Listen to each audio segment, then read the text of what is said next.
आइए दोस्तों, आज का पहला क्वेश्चन हम लोग देखते हैं। तो देख सकते हैं कि पहला क्वेश्चन है कि ब्रिटिश शासन द्वारा मार्च 1919 में लाए गए रॉलेट एक्ट का मुख्य उद्देश्य क्या था। यानी इस क्वेश्चन में बताना है कि 1919 में ब्रिटिश सरकार ने एक एक्ट लाई थी जिसका नाम था रॉलेट एक्ट। तो ये क्यों आया था, इसका उद्देश्य क्या था। तो आपको मालूम होना चाहिए कि इसका उद्देश्य था दोस्तों क्रांतिकारियों का दमन करना।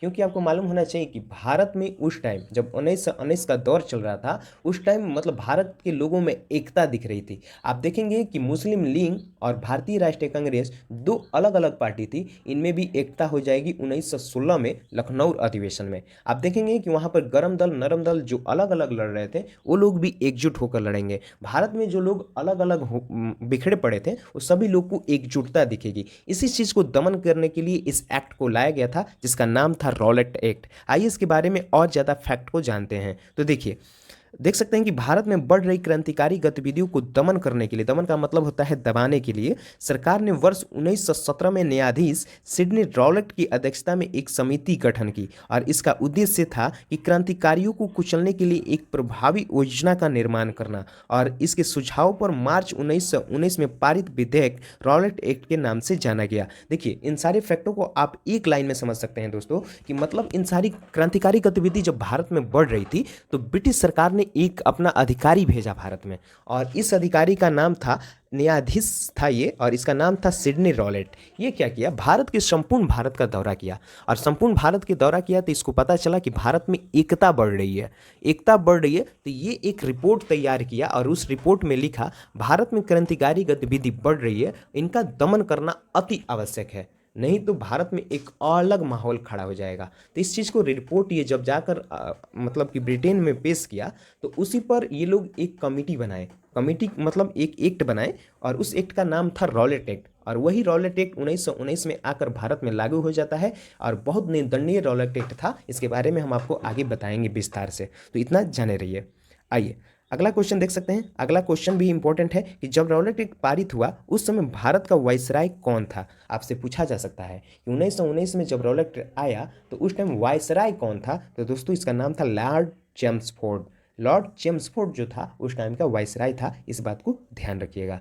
आइए अगला क्वेश्चन देख सकते हैं दोस्तों कि किस औपनिवेशिक कानून को बिना वकील, बिना अपील और बिना दलील के नाम से जाना जाता था दोस्तों। तो यही रॉलेट एक्ट तो जो था वो इसी को बिना वकील, बिना अपील और बिना दलील के नाम से जाना जाता था, क्योंकि इसमें शक के आधार पर लोगों को गिरफ्तार कर लिया जाता था, और इसमें ना आप मुकदमा कर सकते हैं, ना केस लड़ सकते हैं, ना कुछ कर सकते हैं। इसीलिए इसे कहा गया बिना वकील और बिना अपील, बिना वकील, बिना अपील और बिना दलील का कानून कहा गया, क्योंकि इसमें आप कुछ नहीं रख सकते हैं अपने स्तर से।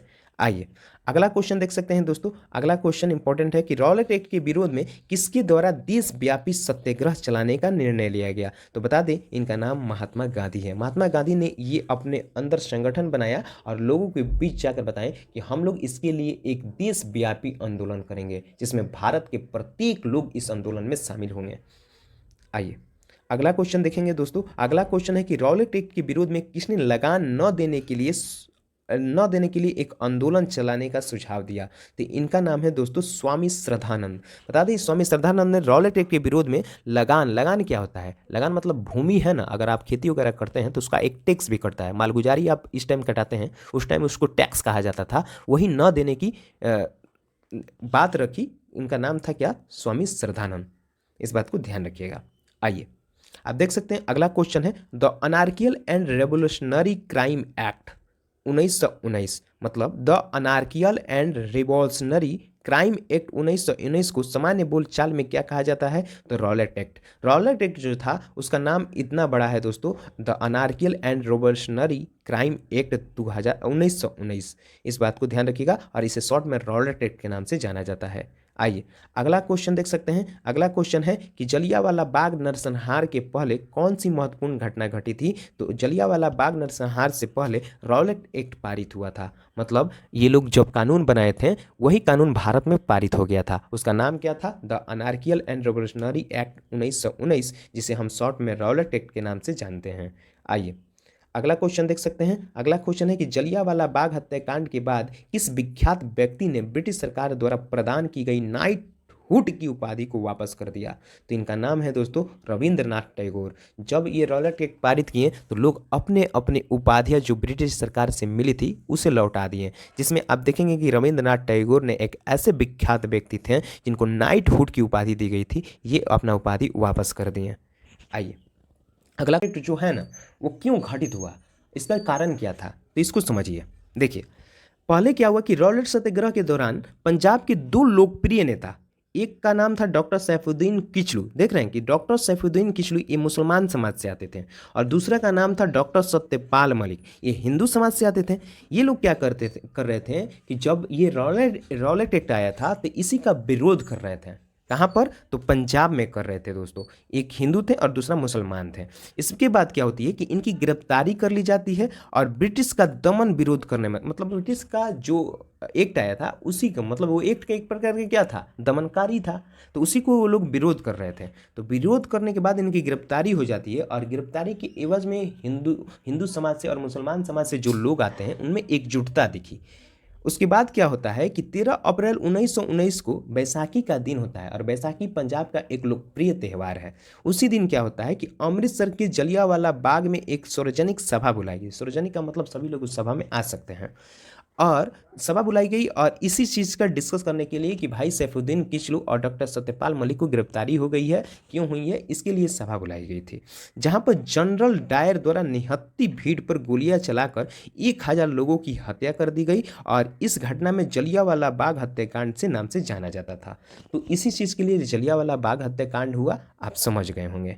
आइए अगला क्वेश्चन देख सकते हैं। अगला क्वेश्चन भी इंपॉर्टेंट है कि पंजाब के अमृतसर में जलियांवाला बाग हत्याकांड कब हुआ, तो 13 अप्रैल 1919 को इसी दिन सभा हो रही थी, तब जनरल डायर आकर गोलियां चलवा दी दोस्तों, ये बात समझ गए होंगे। आइए अगला देख सकते हैं कि जलियांवाला बाग, देख सकते हैं दोस्तों, जलियांवाला बाग हत्याकांड के विरोध में वायसराय कार्यकारिणी परिषद की सदस्यता से किसने इस्तीफा दे दिया, तो के शंकरन नायर जो थे ये मतलब वायसराय के पद से इस्तीफा दे दिए, क्योंकि के शंकरन नायर उस टाइम के ब्रिटिश सरकार में वायसराय के पद पर थे। जब ये दमनकारी नीति आई तो इसी के विरोध में अपना वायसराय कार्य पद से इस्तीफा दे दिए। आगे क्वेश्चन देख सकते हैं दोस्तों। अगला क्वेश्चन है आपके सामने कि जलियांवाला बाग हत्याकांड की जांच हेतु ब्रिटिश सरकार द्वारा किस कमेटी की गठन की गई, तो उस कमेटी का नाम है हंटर कमेटी, इस बात को ध्यान रखिएगा। आइए जलियांवाला बाग हत्याकांड के जिम्मेदार माइकल ओडायर को किसने लंदन में मार दिया, तो उद्यम सिंह मार दिया।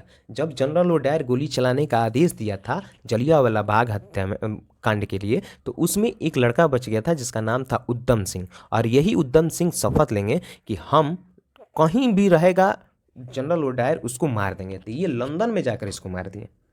आइए अगला क्वेश्चन देख सकते हैं। अगला क्वेश्चन इंपॉर्टेंट है कि कांग्रेस ने जलियांवाला बाग हत्याकांड की जांच हेतु किसके नेतृत्व में आयोग नियुक्त किया, तो मदन मोहन मालवीय के आयोग में इस नियुक्त किया गया दोस्तों। आइए अगला क्वेश्चन देख सकते हैं कि कांग्रेस ने जलियांवाला बाग हत्याकांड की जांच हेतु मदन मोहन मालवीय की अध्यक्षता में एक समिति गठन की, जिस समिति के अन्य सदस्य में मोतीलाल नेहरू, महात्मा गांधी, CR दास, बैदरुद्दीन तैयब जी और MR जयकर यदि लोग भी शामिल थे। तो इन सारी चीज़ रहा जलियांवाला बाग हत्याकांड में। अब हम लोग थोड़ा इसकी प्रमुख घटनाएं से संबंधित, इसके पहले कौन कौन सी घटना हुई थी उसके बारे में समझ लेते हैं दोस्तों। तो आइए इसमें स्वतंत्रता संग्राम की प्रमुख घटना हुई थी उसके बारे में समझ लीजिए, जो आगे हम आपको पढ़ाएंगे भी वो भी, और पीछे जो हम पढ़ा चुके हैं उसके बारे में। सबसे पहले आप 1885 में कांग्रेस की स्थापना पढ़े थे दोस्तों। उसके बाद आप 1905 में बंगाल विभाजन के फलस्वरूप आरंभ हुए स्वदेशी आंदोलन का भारत में विभिन्न क्षेत्रों में प्रसार पढ़े थे। मुस्लिम लीग की गठन कब हुई इसके बारे में बताए थे आपको। इंडियन काउंसिल एक्ट के बारे में बताए थे दोस्तों। बंगाल विभाजन रद्द और दिल्ली की राजधानी को स्थानांतरित कर दिया गया था, ये भी हम लोग पढ़ चुके हैं। और आपको मालूम होना चाहिए कि गवर्नमेंट ऑफ इंडिया एक्ट जिसके फलस्वरूप प्रथम विधानमंडल निर्वाचित हुआ, ये भी चीज़ हम लोग पढ़ चुके हैं दोस्तों। और अब हम लोग पढ़ने वाले हैं वो आप समझ लीजिए कि 1929 में हम लोग पढ़ेंगे भारतीय राष्ट्रीय द्वारा स्वराज माने पूर्ण स्वतंत्रता के आह्वान से संबंधित जितने भी इंपॉर्टेंट फैक्ट आएंगे उन सारे फैक्ट को हम आपको बताएंगे। गवर्नमेंट ऑफ इंडिया एक्ट द्वारा विधानमंडल की शक्तियों को विस्तार और निर्वाचन क्षेत्र में वृद्धि, ये 1935 में हुआ, इसके बारे में भी हम लोग पढ़ेंगे। 1940 में आप देखेंगे मुस्लिम लीग द्वारा पाकिस्तान की मांग करने का आह्वान शुरू हो जाएगा, और 1942 में आप देखेंगे क्रिप्स मिशन आ जाएगा, और 1946 में कैबिनेट मिशन, और 1947 में स्वतंत्रता प्राप्ति और भारत का विभाजन पाकिस्तान हिंदुस्तान में हो जाएगा। इन सारी चीज़ों के बारे में आप डिस्कस करेंगे अगले वीडियो में। तो चलिए मिलते हैं नेक्स्ट टॉपिक के साथ अगले वीडियो में, तब तक के लिए यहीं तक रहने देते हैं।